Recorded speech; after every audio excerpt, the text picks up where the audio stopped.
Good evening, ladies and gentlemen. I'm Lamb Trades, and today I'll be taking you through my watch list for the week of January 22nd, 2021.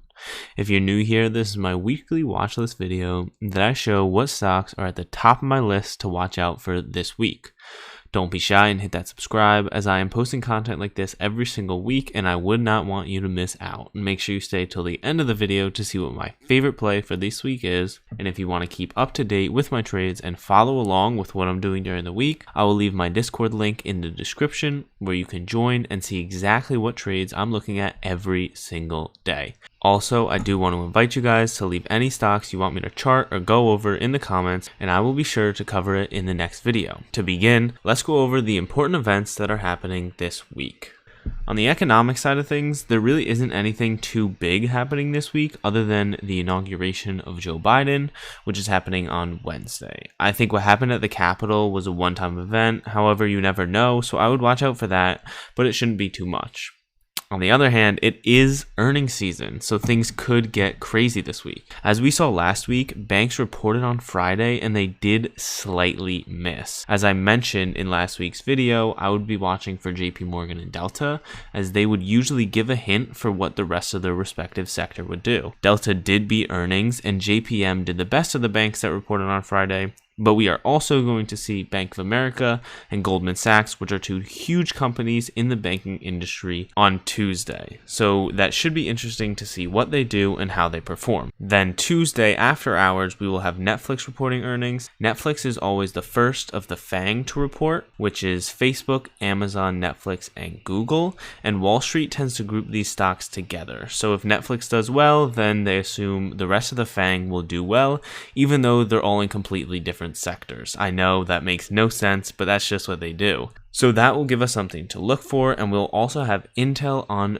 Thursday. Intel just got their new CEO and rallied off of that, so they could be a good sign of how other chip makers do. But those are the earning stocks that I'll be watching for this week. Now let's break down what stocks we were looking at last week. So as I said earlier, we did see a hit in bank stocks, and because banks had been holding up the market, I do believe that was one of the reasons we saw a sell-off on SPY. If we look at the chart, we can see SPY has basically been trading flat this entire week, bouncing off of that key support trend line that we mentioned last week. On Thursday, we saw a push below the support trend line, and then the price is not able to push back above, which clearly shows that this support trend line has now turned resistance. This is very bearish and is not good in the short term.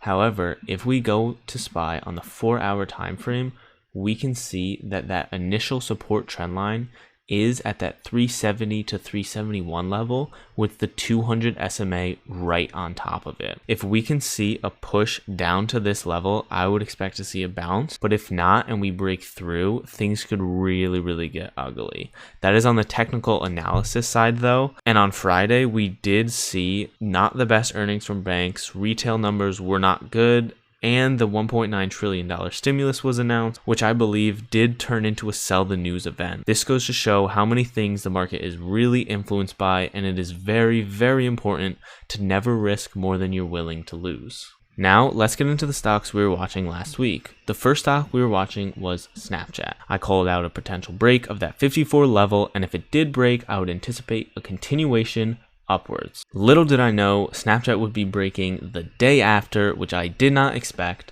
but we got a clean break of that 54 level, and after it did break, it ran 3 points.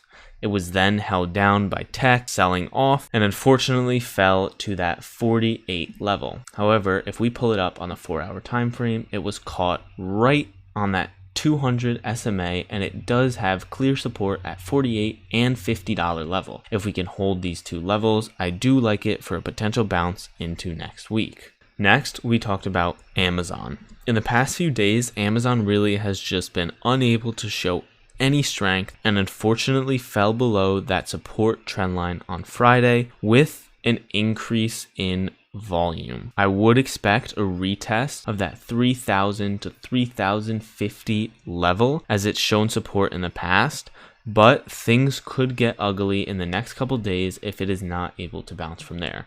I would watch for either a continuation downward or a reclaim of that support trend line. And lastly, we talked about PLTR and how it was due for a break of this pennant formation. We didn't see a clear break as I would have liked to. If we look on the daily chart and we pay attention to this candle right here, we can see it did break but was met instantly with sellers who took control and were able to hold this stock below that key $28 level.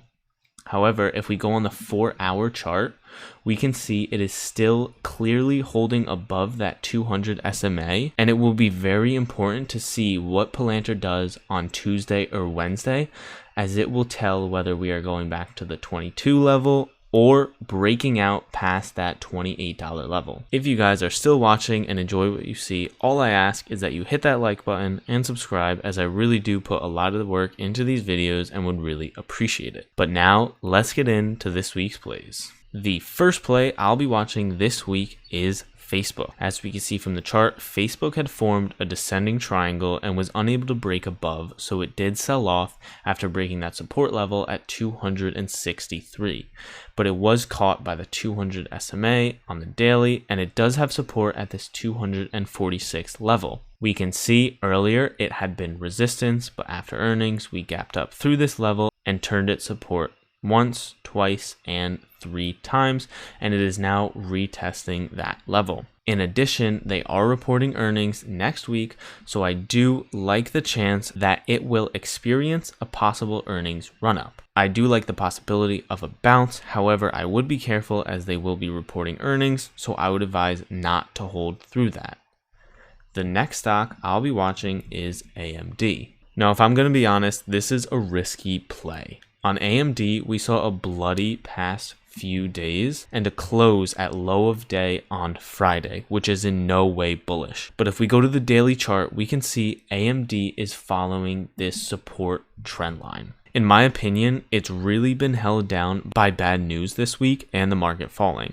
It took a big hit after Intel announced they are getting a new CEO, and ever since it's been unable to recover. They did get a price target increase over the weekend, but if they do not bounce on Tuesday, that means they would have broke below the support trend line, and that is a very bearish sign. Watch for either a break below or a push upward on AMD, as we could see it run up into earnings, but I will advise it is very influenced by Intel's earnings that are happening this Thursday, so I would not hold through that. And lastly, DraftKings, one of my favorites. Over the last few months, DraftKings has been forming a pennant, and it finally broke out this week with really good news of many states looking to legalize sports betting. After this breakout, we saw a pullback to the previous resistance trend line and a bounce off of it.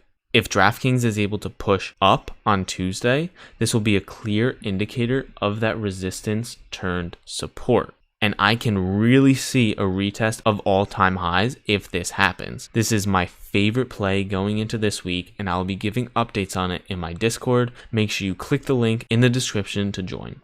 Lastly, I did cover TLT and how it was bullish that bonds were going down, because it does mean that people are willing to risk their money in stocks. We saw it break below a key support, and on Wednesday it did retest that support and it turned resistance. However, keep in mind TLT is a very news-driven stock, and it usually moves on an increase or decrease in bond yields, so I wouldn't solely make any decisions off of that, but I would keep an eye out for that, as it does tend to be a key indicator. Last week, one of you in the comments did call out FedEx, so I will go over that. If you guys do want to call it a stock that you want me to go over or take a look at, just let me know down in the comments and I'll be sure to cover it in next week's video. If we pull up FedEx on the daily chart, we can see that it has been selling off and recently tested a key level at 258. This was a clear support right here, and once a resistance for FedEx, and on Friday it seems to have been rejected by that level. If FedEx is unable to push above this level, I do see it continuing to fall. However, earnings are coming up in a week, so there could be a bullish pre-earnings run up, so I would watch out for that. But that is all for today. I hope you guys enjoyed that video. If you made it this far and found this helpful, don't forget to like and subscribe and hit that bell button so you don't miss any of my content. I hope you all have a great week trading, and don't forget not to risk more than you're willing to lose. These next few months will most likely be very volatile, so please be careful. Best of luck to you guys, and let me know if you have any questions in the comments. I will see you all next week.